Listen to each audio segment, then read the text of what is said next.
ആ ഗൈസ് നമ്മൾ സംസാരിക്കുന്ന മാച്ച് റിവ്യൂ ആണ്. മയോർക്ക വേഴ്സസ് FC ബാർസലോണ ആയിരുന്നു മാച്ച്. നല്ല മാച്ച് ആയിരുന്നു. ഭയങ്കര അറ്റാക്കിംഗ് മൂഡൊക്കെ ആയിരുന്നു. ഫസ്റ്റ് തുടങ്ങിയ പാടന്നെ ഭയങ്കര അറ്റാക്കിംഗ് മൂഡായിരുന്നു. ബാസ എവിടെ നിർത്തി അത് ആ ലെവലിലാണ് തുടങ്ങിയത്. നല്ല മാച്ച് ആയിരുന്നു. കളി തുടങ്ങി 7 മിനിറ്റിൽ തന്നെ റാഫിങ്ങിന്റെ ഗോൾ അടിച്ചു. യമാലിന്റെ ബോൾ റാഫിങ്ങിന്റെ ഗോളായിരുന്നു വന്നത്. പിന്നെ 23 മിനിറ്റ് ആകുമ്പോഴത്തേക്ക് ഫെറാൻ ടോറസിന്റെ ഒരു അടിപൊളി ഗോൾ വന്നു.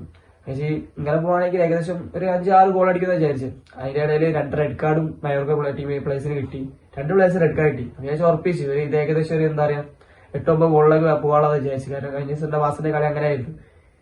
പിന്നാണ് എന്താ പറയാ ആ റെഡ് കാർഡ് കിട്ടിയ മുതൽ ഒരു 90 മിനിറ്റ് വരെ നല്ല ഡിഫെൻഡിങ് ആയിരുന്നു. അടിപൊളി വെച്ചാൽ ഭയങ്കര ഡിഫെൻഡ് ആണ്. ബാസ ഫുൾ അറ്റാക്ക് ചെയ്യുന്നുണ്ടെങ്കിലും ഗോൾ അടിപ്പിച്ചിട്ടില്ല. നല്ലൊരു മാച്ച് വെച്ചാൽ ഫസ്റ്റ് ഹാഫിൽ അതേമാതിരി 2 മിനിറ്റിനാണ് പിരിഞ്ഞത്.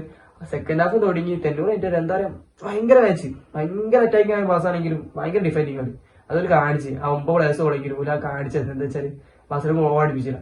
പിന്നെ ലാസ്റ്റ് എന്താ പറയാ യമാലിന്റെ ഒരു ഗോൾ വന്നു. അതൊരു അടിപൊളി ഗോളായിരുന്നു. 93 മിനിറ്റിലായിരുന്നു യമാലിന്റെ ഗോൾ വന്ന്.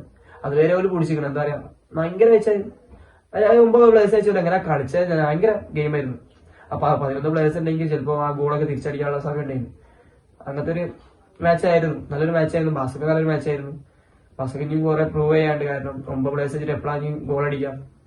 ഒരിക്കൽ പ്രൂവ് ചെയ്യേണ്ട ടൈം ഉണ്ട്. ഇനി ഫസ്റ്റ് മാച്ച് ആയിരിക്കല്ലോ. എന്തായാലും നമുക്ക് നോക്കാം. ഓക്കെ, ശരി.